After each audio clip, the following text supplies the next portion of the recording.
When I became editor, my vision of the Eye as such was much more that of what had been set up in the 60s. There was a strain of self-regarding Fleet Street social gossip that I thought was terribly boring. You know, who is the third Marquis of Legover having an affair with next week? You know, I don't care. I never did. So I said to Princess Margaret, I said, it's brilliant. And a great mate of joke. Well, yeah. A royal wanker. Yeah. She used to call herself in the days when she still had a sense of humour. Did she? I think one of the merits of the magazine is the disloyalty of everybody. And you don't even necessarily have to turn your back. It goes on right in front of your face. The knife is put in. I think that's...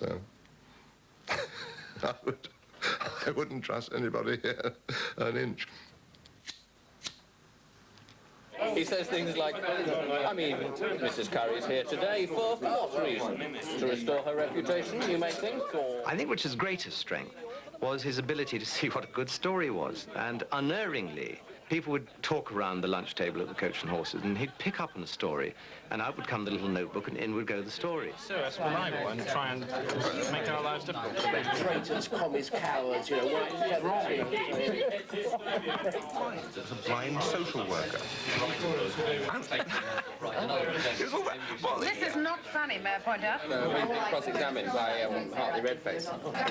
Once upon a time, there was a famous lady writer. The famous lady writer was nearly always mad, but she was also very good. From the very day it started, Private Eye has just been an absolute nest of backbiting. First of all, there was Ingrams' brutal sort of removal of Booker. And over the years, he just simply fought with everyone. He fought with Booker, he fought with Paul Foote, he fought with Dempster. Just fought with Auberon Waugh, really. Although Brom was always very good at dealing with them. What it is he really liked the idea of setting up all the hacks against each other. There would be nothing more thrilling for Richard to know that one hack was getting at another hack's throat.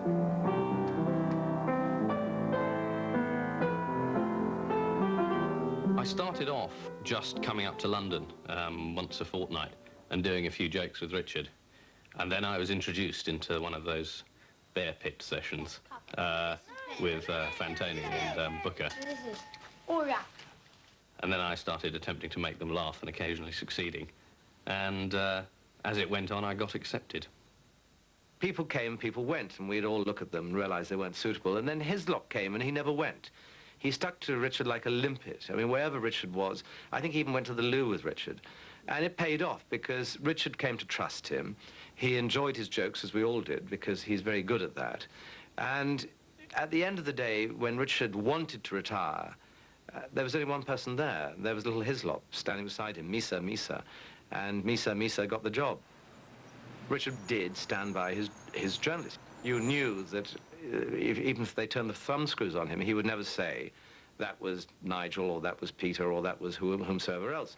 Ian Hislop had no sense of duty to journalists.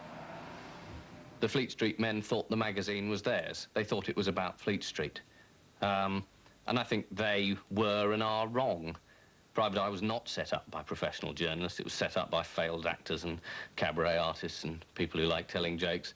The magazine today is a bit like a kind of clone of the old Private Eye. It looks like Private Eye. It smells like it. It has the same texture, the same kind of jokes, which sort of like Peter Cook jokes as told to a medium, you know, perhaps a drunk medium.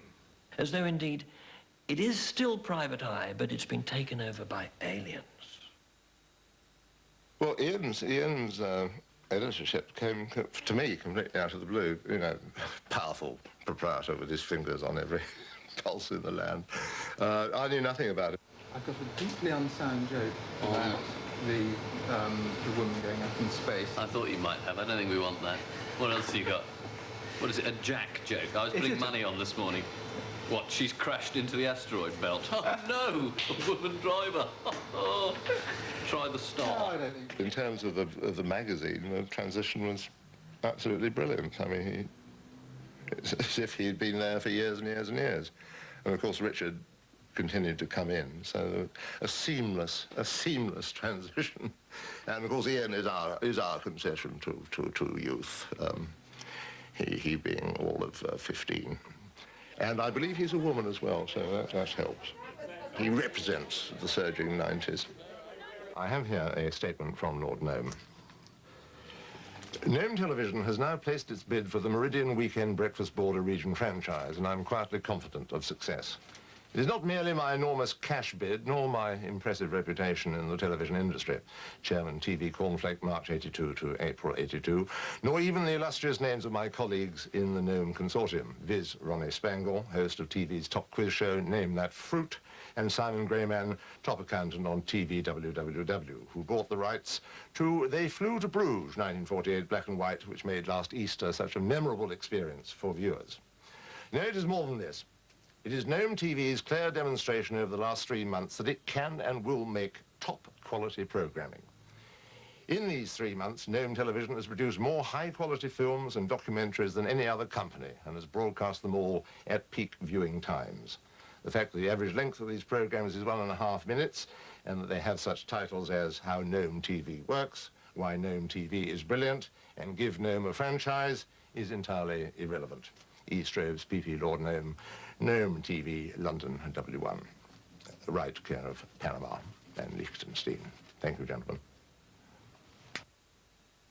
A taxi driver writes.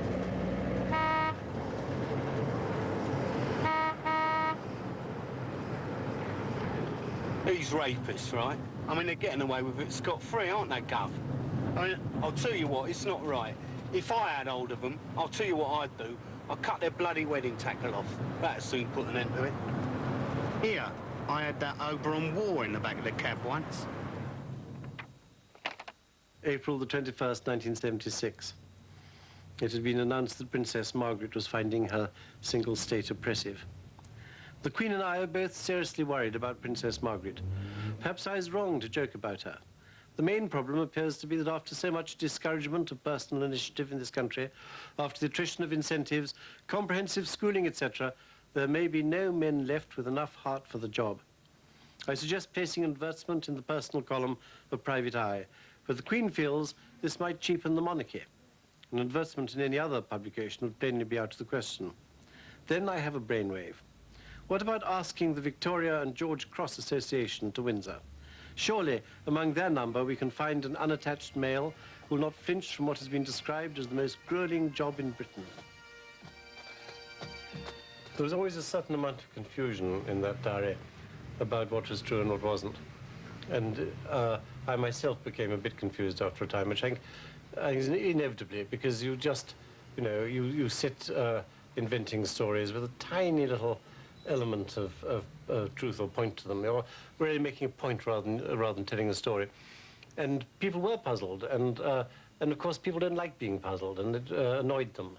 He's the only person who writes attacking the campaign against drunken drivers, for example. The only person who ever says, he doesn't say hats off to the drunken drivers, as some people would like him to say, but he says this is a very trivial issue in comparison with all the other things that are going on. I think a very disproportionate emphasis was put on Bron's column in terms of what the Eye was like politically, and people would forget that there was some pretty lefty stuff going on in the front and back if they read Bron in the middle, suggesting that, I don't know, people in Brixton should learn to play the tuba to amuse each other, or whatever he was doing. I've always had sort of disgusting views on every subject, and it is a good way of getting them across if you sort of half joking, half rib tickling, half serious. And the message does get across to people who would like to agree with you, wouldn't quite dare if you put it out in so many words. I think if one finds oneself, you know, with these disgusting views, it probably is the best way to put them across, because straight jokes don't always work, and a straight statement is always deeply disgusting, and people will run away from you.